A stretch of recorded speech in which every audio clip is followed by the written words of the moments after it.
80 million bombs are still buried in Laos, and 40% of the people they kill every year are kids. These bombs were dropped over 50 years ago, and they're still killing people today, right now.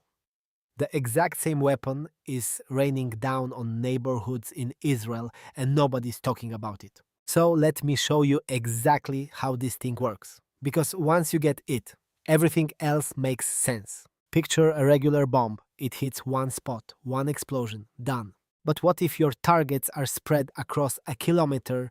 You'd need dozens of bombs to cover all that. That's the problem cluster bombs were built to solve. One big missile carries anywhere from 2 to 600 mini bombs packed inside like the world's deadliest piñata at a certain altitude, usually somewhere between 100 and 1,000 meters up. The shell cracks open. These little bombs come pouring out like confetti, scattering across an area the size of 100 football fields. And here's where it gets wild. Each bomblet is about the size of a soda can, tiny little thing, right? But this tiny cylinder is engineered to destroy three completely different targets at once. First, there's a shaped charge at the front that can punch through 7 inches of tank armor. Second, the steel casing shatters into 300 metal fragments lethal to anyone within range. And third, there's a ring that ignites on impact and starts fires everywhere. Armor penetration, fragmentation, and fire all from something the size of a Coke can. Now, most of these work exactly as designed, and that's terrifying enough. But here's the thing that keeps me up at night. It's the ones that don't work. See, these bomblets only explode under very specific conditions. If it lands at a weird angle, the firing pin doesn't line up, no explosion. Soft ground like mud, sand, snow, not enough resistance to trigger it. Damaged parachutes, extreme temperatures, old stockpiles all jack up the failure rate. Manufacturers swear it's only 2 to 5% in lab tests. But real combat isn't a lab. Actual failure rates run anywhere from 10 to 40%. During the 2006 Lebanon War, some areas hit 40% failure rate. So they tried adding self-destruct mechanisms, a backup fuse that triggers if impact fails. Sounds great on paper, but field data showed even that backup fails about 10% of the time. And this brings us to what's happening right now.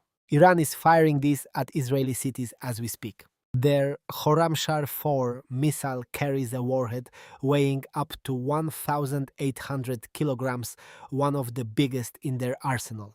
The cluster warhead opens at about 7 kilometers up and releases around 20 submunitions. Those 20 bomblets scatter across a diameter of roughly 16 kilometers from just one missile. The thing travels at Mach 16 outside the atmosphere. Defenders have almost zero time to react.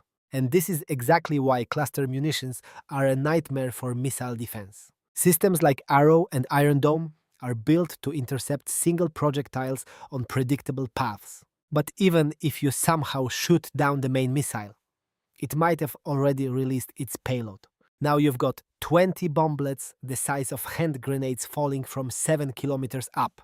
Too small, too numerous, spreading way too fast, basically impossible to intercept, according to the Israeli military. Roughly half of all ballistic missiles Iran is firing right now carry cluster warheads.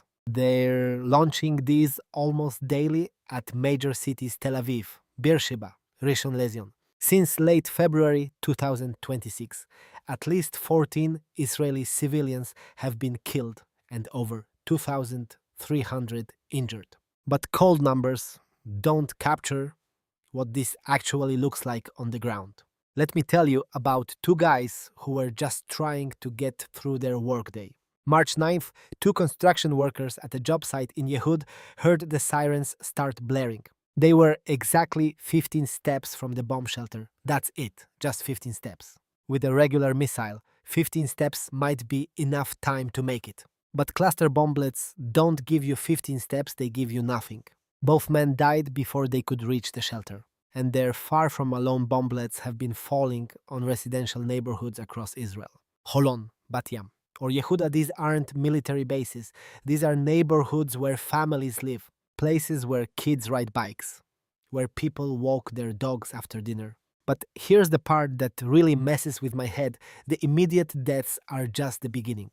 A regular bomb either explodes or it doesn't. If it doesn't, you find it, remove it, done. But a single cluster strike, releasing 600 bomblets with a 10% dud rate, that leaves 60 unexploded bombs scattered completely randomly across the landscape. Each one is tiny, often the size of a tennis ball, buried in dirt or hidden in some random bush. Unlike landmines that get mapped out, cluster duds fall with zero record of where they land. The Israeli military is literally handing out flyers to civilians right now. You know what they say: don't touch anything you find on the ground. It might be an unexploded bomb. Imagine telling your kids that, hey, if you see something shiny in the backyard, don't pick it up. It could kill you.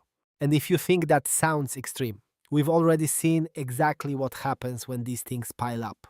Between 1964 and 1973, about 270 million cluster bomblets were dropped on Laos. Let that sink in. That's 90 bombs for every single person who lived there. Roughly 80 million of those, about one-third, completely failed to explode. More than 50 years after that war ended, about 50 people still die every single year from these old bombs.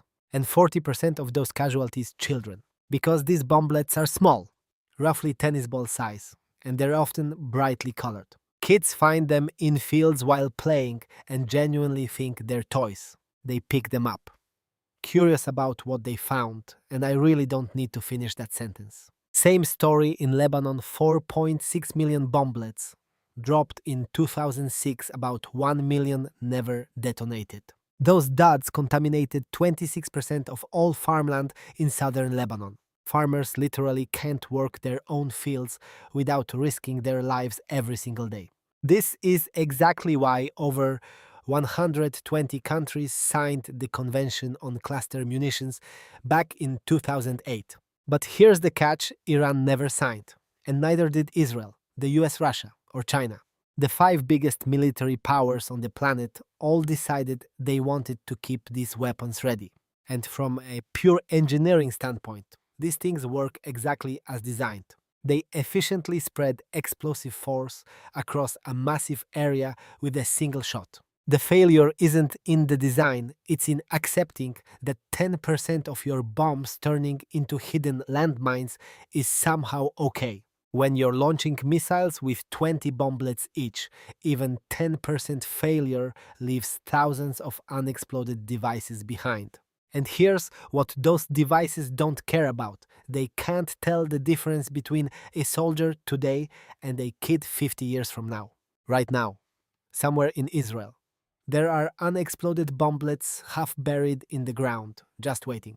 They could go off tomorrow, or 50 years from now, or maybe a demining team gets lucky and finds them first. Somewhere in Laos right now, there's a kid playing in a field who might find a bomb that's been sitting there since 1970. And somewhere in Israel, there's a bomb buried in someone's backyard, waiting for a kid who hasn't even been born yet. Same technology, same consequences, separated by half a century. We built weapons smart enough to scatter hundreds of bombs across kilometers with perfect timing. But we still can't guarantee they'll all actually do what they're supposed to do. Every cluster strike plants a future we can calculate but never control.